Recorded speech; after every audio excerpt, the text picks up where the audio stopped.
প্রিয় বন্ধুরা, আশা করি আপনারা ভালোই আছেন। আজকে আমরা আপনাদের জন্য যে রেসিপিটা নিয়ে এসেছি সেটা হচ্ছে কাঁচা কলার চোচার ভর্তা। তো কাঁচা কলা আমরা মোটামুটি সবাই খাই। কিন্তু কাঁচা কলা খাওয়ার পরে সেই চোচাগুলো আমরা ফেলে দেই। কাঁচা কলার চোচাগুলো এখন থেকে না ফেলে কিভাবে ভর্তা করবেন তা আপনাদেরকে দেখিয়ে দিচ্ছি।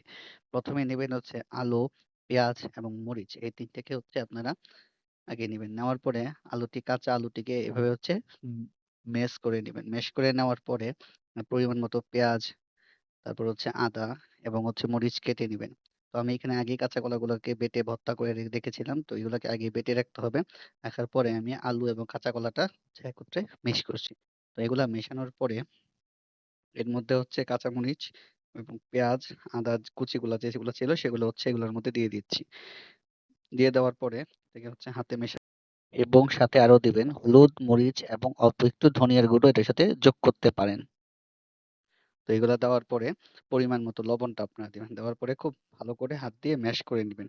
তো ম্যাশ করে নিলে সবগুলা জায়গায় লবণগুলা খুব সুন্দর করে মিশবে।